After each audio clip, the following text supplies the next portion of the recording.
ప్రభుత్వ అధికారంలోకి వచ్చి ఏడాది పూర్తయింది. ఈ ఏడాది కాలంలో ఎన్నికల్లో ప్రజలకు ఇచ్చిన హామీలను ఎంత చిత్తశుద్ధితో అమలు చేశారో చెప్పాలని మాజీ మంత్రి పేర్ని నాని కూటమి ప్రభుత్వాన్ని ప్రశ్నించారు. మంగళవారం తాడేపల్లి వైఎస్సార్సీపీ కేంద్ర కార్యాలయంలో మాజీ మంత్రి పేర్ని నాని మీడియాతో మాట్లాడారు. ఓట్ల కోసం కూటమి నేతలు, ఎల్లో మీడియా వైఎస్ జగన్పై దుష్ప్రచారం చేశారు. చంద్రబాబు 420 అబద్ధాలు, లోకేష్ 840 అబద్ధాలు చెప్పారు. చంద్రబాబు, పవన్, లోకేష్ సొంత డబ్బా కొట్టుకోవడం, వైఎస్ జగన్ను తిట్టడమే పనిగా పెట్టుకున్నారు. 2014 నుంచి 2019 వరకు చంద్రబాబు పరిమితికి మించి అప్పులు చేశారు. వైఎస్ జగన్ పాలనలో ఆర్థిక స్థితిగతులు మెరుగ్గా ఉన్నాయి. ఎన్నికల సమయంలో వైఎస్ జగన్ 14 లక్షల రూపాయలు కోట్లు అప్పులు చేశారని చంద్రబాబు, లోకేష్ తప్పుడు ప్రచారం చేశారు. రాష్ట్ర ఆర్థిక పరిస్థితిపై చంద్రబాబు సిగ్గు లేకుండా అబద్ధాలు చెప్తున్నారు. చంద్రబాబు తొలి ఏడాదిలోనే 1.62 లక్షల రూపాయలు కోట్లు అప్పు చేశారు అని ఆరోపించారు.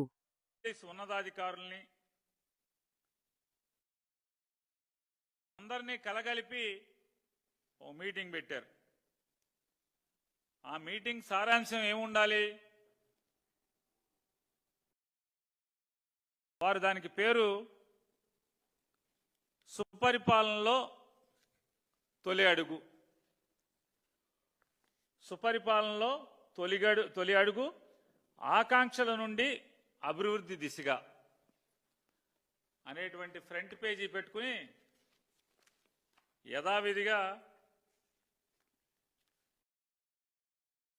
30-40 పేజీల పుస్తకాలతో పవర్ పాయింట్ ప్రెజెంటేషన్ ఒకటి పెట్టి, పేరుకేమో ఇది పుస్తకం, ఈ సంవత్సర కాలంలో వారిదొక గొప్ప పరిపాలన, మంచి పరిపాలన, మంచి ప్రభుత్వం అంట తొలి అడుగు పడిందంట.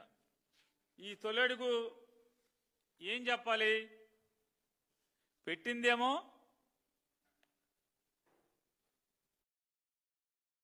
మొదటి సంవత్సరం పండగ. ఈ సంవత్సర కాలంలో వారు ఎన్నికలకు వెళ్ళినప్పుడు ఈ రాష్ట్ర ప్రజలకి ఏమేమి హామీలు ఇచ్చారు, వారికి ఏమేమి ప్రమాణాలు చేశారు,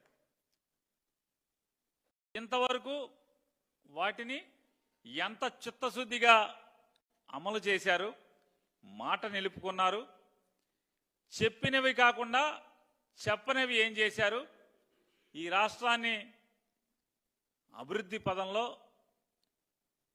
శ్రీహరికోటలో వదిలిన రాకెట్ కంటే శరవేగంగా ఎంత ఆకాశానికి ఎత్తుకు దూసుకెళ్లారు, ఇలాంటివన్నీ చెబుతారేమో అనుకుని తెలుగుదేశం పార్టీ కార్యకర్తలందరూ కూడా అనుకున్నారు. ఏంటయా అంటే మీటింగ్ పెట్టి ఇలా ముగ్గురు కలిసి యథావిధిగా చంద్రబాబు నాయుడు గారు 420 అబద్ధాలు చెప్తే ఆయన కొడుకు 840 అబద్ధాలు చెప్పాడు ఈ మీటింగ్లో. చంద్రబాబు నాయుడు గారు యథావిధిగా అలవాటు ప్రకారం 420 అబద్ధాలు చెప్తే కొడుకు లోకేష్ గారు 840 అబద్ధాలు చెప్పాడు. ఇక ఇంక మూడో ఆయన అయితే ఆయన రవితేజ గారి సినిమా ఏదో ఒకటి వచ్చింది, ఆయనకి హీరోకి కళ్ళు కనపడవు, ఏది కనపడినా ఏమో సార్ నాకు కనపడదా అంటాడు. అట్టా పవన్ కళ్యాణ్ గారు ఏదైనా సరే ఏమో సార్ నాకు కనపడదు, అంతా జగన్మోహన్ రెడ్డి కనపడుతున్నాడంటే మీటింగ్ చెప్తాడు ఆయన. ఇలా ముగ్గురు కలిసి ఏంటయ్యా అంటే సొంత డబ్బా, జగన్మోహన్ రెడ్డి గారిని బూతులు తిడతాం, జగన్ గారి వ్యక్తిత్వ హననం వీళ్ళ సొంత డబ్బా. ఈ డబ్బా కొట్టుడికి మొత్తం ఎంత ఖర్చు అయిందయ్యా అంటే కోట్ల రూపాయలు ఖర్చు పెట్టారు. వాళ్ళు ఈ మీటింగ్కి వచ్చినటువంటి ఈ 100 మందో వీళ్ళ స్నాక్స్కే లక్షల్లో ఖర్చు అయిపోయిందని చెప్తున్నారు సచివాలయ ఉద్యోగులు నిన్న సచివాలయానికి వెళ్తే. ఇక దాంట్లో మొదలుపెట్టి వీళ్ళు ఏం చెప్తారంటే రెండు భాగాలు వేశారు, ఇటో పక్క ఇటో పక్క. బోని మొదలు పెడతాం, మొదటి పేజీ. మిస్ గవర్నెన్స్ నుంచి ఏ హిస్టారిక్ మ్యాండేట్ అంటే జగన్మోహన్ రెడ్డి గారు మాదేమో మిస్ గవర్నెన్స్ అంట, దాని నుంచి చారిత్రాత్మకమైనటువంటి ప్రజా తీర్పుకి వీళ్ళు దారి తీశారంట, తెర తీశారంట. ఈ డబ్బాల్లో కొట్టుకుంటూ జూన్ 4న unpredicted result in the country, దేశం మొత్తం మీద ఊహించని గెలుపు, 94% strike rate, mandate reflects the people's hope on NDA alliance. ఇక భగవంతుడు తెలియాలి, ఎన్డీఏ అలయన్సా ఇది చంద్రబాబు నాయుడు పచ్చి తెలుగుదేశం పార్టీ ప్రభుత్వమా, లేదు నిజంగా భారతీయ జనతా పార్టీ జనసేన పార్టీకి కూడా దీంట్లో భాగస్వామ్యం ఉందా లేదా అనేది ఇక భగవంతుడికి తెలవాలి, జనసేన కార్యకర్తలకి భారతీయ జనతా పార్టీ కార్యకర్తలకు తెలవాలి. Super 6 and election manifesto played a key role in the people's verdict.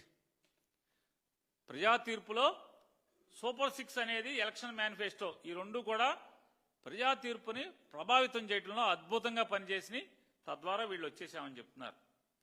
ఏంటయ్యా అంటే దాంట్లో చెప్తారు అన్ని అసత్యాలు. నీతి ఆయోగ్ 2019 నుంచి 24 దాకా అంటే జగన్మోహన్ రెడ్డి గారి పరిపాలన వరకు డేట్లు వేసి నీతి ఆయోగ్ చాలా అలార్మింగ్ ఫిజికల్ డెఫిసిట్స్ ఉన్నాయని చెప్పిందంట.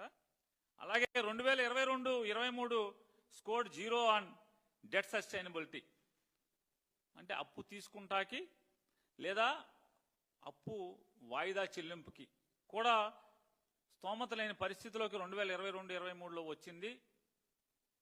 అంటే జగన్మోహన్ రెడ్డి గారి ప్రభుత్వం ఏమో పైన వేస్తారు 2019 నుంచి 24 దాకా, కానీ ఇక్కడ రాసేప్పుడేమో 2022 నుంచి 23 దాకా అని రాస్తాడు.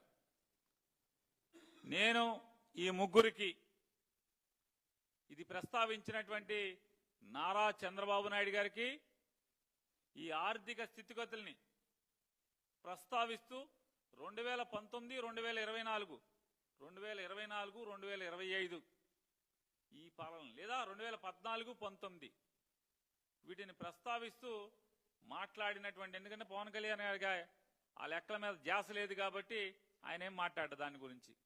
ఇది మాట్లాడినటువంటి నారా చంద్రబాబు నాయుడు గారు, నారా లోకేష్ నాయుడు గారికి నేను ఛాలెంజ్ చేస్తున్నాను. మీరు ఇటువంటి తప్పుడు రాతలు రాసి తప్పుడు మాటలు మీ మీటింగ్లో మాట్లాడి మీకు ఎదురు కూర్చున్నాడు ఎవడు కూడా ఒక్కడు కూడా ఎదురు ప్రశ్న మిమ్మల్ని వేయని వారిని కూర్చోబెట్టుకుని ఈ ఊకదంపుడు ఉపన్యాసం చెప్పి ఇట్లాంటి తప్పుడు రాతలు రాసే కంటే మేము మిమ్మల్ని ఛాలెంజ్ చేస్తున్నా. 2014-19 లేదా 2019-24 లేదా 2024-2025 ఈ సంవత్సరానికి గాను డెట్ సస్టైనబిలిటీ ఏంటి, ఎవడి ప్రతాపం ఏంటి, ఎవడి స్థితిగతులేంటి, మా పరిస్థితి ఏంటి, లేదా మీ డొల్లతనమా, లేదా మాది డొల్లతనమా, మీది గొప్పతనమా ఛాలెంజ్ చేస్తున్నాం. చంద్రబాబు నాయుడు గారు వస్తారా, లోకేష్ నాయుడు గారు వస్తారా, చర్చకి రండి. మీరు ఒక సంవత్సరానికి ఈ ఒక సంవత్సరంలో పాపం ఎవరిది, మీది. 2014-19 మధ్యలో పరిమితులకు మించి పరిమితులు దాటి హద్దు లేకుండా చేసిన అప్పుని సరిదిద్దే క్రమంలో చేసినటువంటి నెట్ బారోయింగ్ సీలింగ్ అంటే రిడక్షన్ ఫ్రమ్ ఎన్బిసి అనే ఒక సర్దుబాటు. ఈ సర్దుబాటు మూలంగా మీరు చేసినటువంటి పాపాల్లో ఉన్నటువంటి 17,000 కోట్ల రూపాయలని పరిమితికి మించి చేసిన అప్పుని 2022-23లో సర్దుబాటు చేయటం వల్ల అప్పు తీసుకునేటువంటి వెసులుబాటు సన్నగిల్లింది తప్పితే ఏ రోజు కూడా ప్రభుత్వం నుంచి చెల్లింపులు చెల్లించడంలో కానీ లేదా రాష్ట్ర ఆర్థిక పరపతి సన్నగిల్లటం కానీ జగన్మోహన్ రెడ్డి గారు ఎప్పుడూ కూడా మీ ప్రభుత్వం కంటే ఆర్థిక స్థితిగతి మెరుగుగానే పరిపాలన చేశాడు. మీకంటే కుర్రవాడు, మీకంటే అనుభవంలో తక్కువవాడైనప్పటికీ కూడా ఆర్థిక స్థితిగతులు, ఫిస్కల్ డిసిప్లిన్,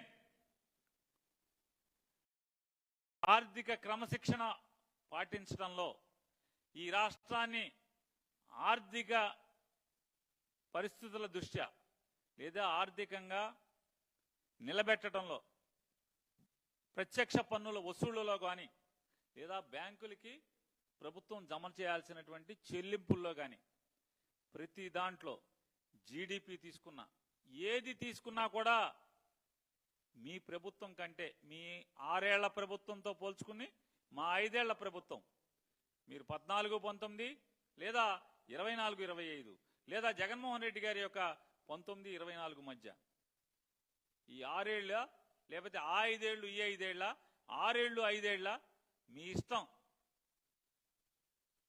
అంతేగాని మీకు ఎదురు చెప్పని మనుషుల్ని ముందు పెట్టుకుని మిమ్మల్ని ప్రశ్నించేవాడు ఎవడో కూడా ఆ పందిడిలో లేకుండా చేసుకుని